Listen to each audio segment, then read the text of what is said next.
Сәлеметсіңдер ме, балалар? Қалдарың қалай? Көңіл-күйлерің жақсы болар. Себебі аспан ашық, ауа райы қандай тамаша. Аспан сөзіне мән бере отырып, сендердің алдарыңа бірнеше сурет ұсындым. Және 5 жолды өлең ұсынып тұрмын. Осыны тыңдай отырып, қарай отырып, осыған сабақтың тақырыбын болжауларыңды ұсынамын. 5 жолды өлеңдегі тірек сөз аспан. Қандай сырлы сиқырлы. Не істейді, жарқырайды, өзгереді, түнереді. Сөйлем аспан әлемінің құпияларын меңгереді. Түйін сөз Марс. Енді балалар байқаған боларсыңдар. Осы арқылы біз бүгінгі сабақтың тақырыбын ашуға болатынын. Жақсы, сабақтың тақырыбы аспан әлемінің құпиялары тарауынан сырлы да сиқырлы аспан әлемі. Сабақтың тақырыбын анықтап, енді сабақтың мақсатымен танысып өтейік. Тыңдалым айтылым дағдысы бойынша коммуникативтік жағдаятқа сай эмоционалды сөздерді дауыс ырғақтар арқылы қыстырма, қаратпа, одағай сөздерді еркін қолданып, диалогқа даярлықсыз қатысу, өз пікірін білдіру. Жазылым дағдысы бойынша оқылым мен тыңдалым материалдарынан негізгі ақпараттарды сақтай отырып, жинақы мәтін жазу. Осы сабақтың мақсаты бойынша бағалау критерийлері ұсынды. Яғни, коммуникативтік жағдаятқа сай бірнеше эмоционалды сөздерді еркін қолдана отырып, диалогке даярлықсыз қатысады. Өз пікірлерін білдіресіңдер. Оқылым мен тыңдалым материалдар бойынша негізгі ақпарат сақтай отырып, жинақы мәтін жазады. Тыңдалым алды тапсырма. 3 қадамдық сұхбат ұсынылады. Осы сұрақтарға жауап берулеріңді сұраймын. Бірінші сұрақ: Марс ғаламшары туралы қандай ақпарат айта аласыңдар? Осыған дейін Марс туралы білесіңдер ме, балалар? Жақсы. Тамаша. Дұрыс айтасың. Керемет жауап. Келесі сұрақ: Марс неге қызыл ғаламшар деп аталады? Осыған дейін естіп көріп пе едіңдер қызыл ғаламшар деген сөзді? Жарайсың. Жақсы. Өте ұтқыр жауап. Тамаша. Келесі сұрақ: қалай ойлайсыңдар, балалар? Марста өмір бар ма? Әрине бар деп жатыр. Жақсы. Тамаша. Жарайсыңдар. Керемет жауаптар айтылды. Жалпы Марс ғаламшары туралы осыған дейін білетін ақпараттарды ортаға салыңдар. Бұл тыңдалымға дайындық, тыңдалым алды тапсырмасы. Енді тыңдалым тапсырмасына көшеміз.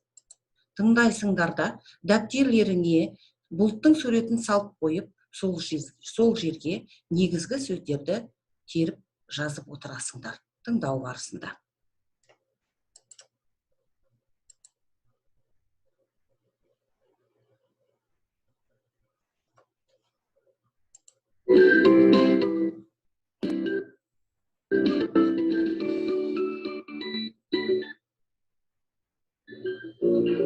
Марста тіршілік бар ма, жоқ па, бұл әлі ғылымға белгісіз. Ескі фильмдегі бұл тіркес қанатты тіркес болып кеткен. Алайда Марста тіршіліктің пайда болғандығы ғылымға нақты мәлім болып қалды. Нақтырақ айтқанда, тіршілік жерден барады. Отарлау үшін жақын ғаламшар қолайлы деген пікір қалыптасып та қалған. Дегенмен қазіргі Марстық базалар жобасы іске асыруға толықтай дайын емес. Ендеше адамдар күн жүйесіндегі барлық ғаламшар ішінде неге Марсқа көз тігіп отыр? Марс күн жүйесіндегі 4-ші ғаламшар. Ол біздің жұлдыздық жүйеміздегі тіршілік белдеуінде орналасқан.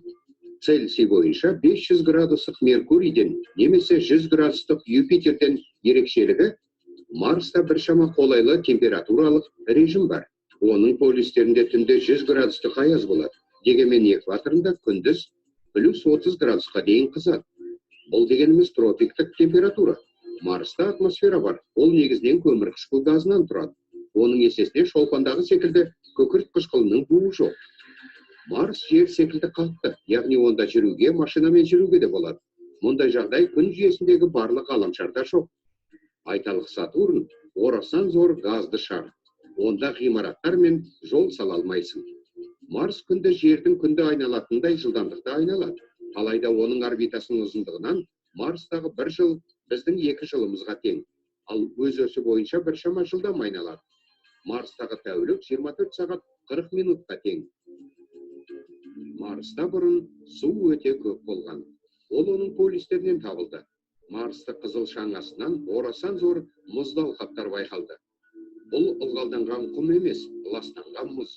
Оны ерітуге болады. Сонда тіршілік нәрі суда пайда болады. Ғалымдар бір кезеңде Марс жер секілді болған болуы мүмкін деп болжайды. Онда біздегі сияқты теңіздер, ұзына аққан өзендер болған болуы әбден мүмкін. Ондағы құрғап қалған арналар жердің ғарыштық аппараттарының қызыл ғаламшар орбитасынан түсірген суреттерінен жақсы байқалады. Бұрын осы су қоймаларында тірі организмдердің болған болуы ықтимал. Яғни бір кезеңде Марс тіршілік үшін өте қолайлы болған. Марс неліктен кенеттен суық әрі тіршіліксіз болып қалған? Бұл туралы пікір көп.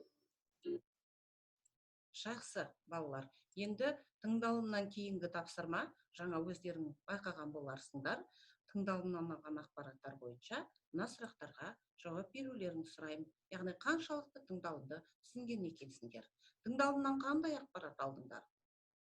Жақсы, тамаша жауап. Адамдардың Марсқа қоныстану туралы ақпаратқа сендердің көзқарастарың қандай? Тамаша, дұрыс айтасыңдар. Келесі, тыңдалымдағы ойды бағалаңдар. Марсты игеру дұрыс деп ойлайсыңдар ма? Оның кемшіліктері мен жетістіктерін атай аласыңдар ма? Тамаша, керемет. Жақсы тыңдағансыңдар мәтінді. Марсты игеру адамдарға не үшін керек? Жақсы жауап, тамаша. Жақсы. Келесі сұрақ, егер Марсты игеру іске асатын болса, одан қандай нәтиже күтуге болады? Сендердің шешімдерің қандай? Жарайсың, тамаша, жарайсыңдар. Жақсы, өте жақсы меңгердіңдер мәтінді. Келесі тапсырма. Енді осы тыңдаған материалдарың бойынша негізгі ақпаратты сақтай отырып, жинақы мәтін жазасыңдар. Жинақы мәтінді осыған дейін жазғансыңдар, балалар. Оның дескрипторы мынадай. Тыңдалым мәтіндегі негізгі ақпаратты сақтады, жинақы мәтін жазды. Дәптерлеріңе жазып қоясыңдар. Дәптер тексеру барысында бас бармақ әдісі арқылы сендердің мәтіндеріңді тексеремін.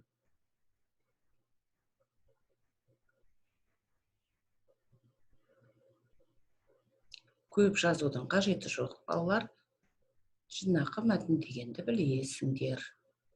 Не түсіндіңдер? Және негізгі ақпараттарды сақтауларың керек.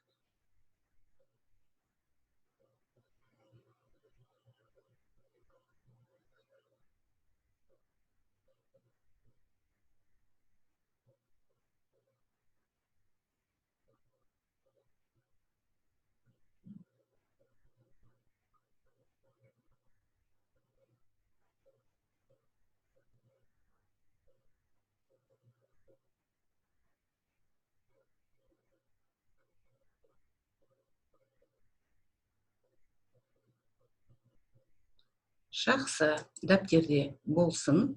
Енді сабақтың соңында мен сендерден 3-2-1 кері байланысын алғым келіп тұр. Сабақтан алған бір маңызды ақпараттарың, қиындық келтірген бір мәселе, сабаққа қатысты бір сұрақ. Жақсы, маңызды ақпаратты алған екенсіңдер. Бірнешеуін айтып жатсыңдар. Тамаша. Қиындықтар кездесті ме, балалар? Иә, дейді бір оқушы. Жақсы. Ал сабаққа қатысты қандай сұрақтарың бар?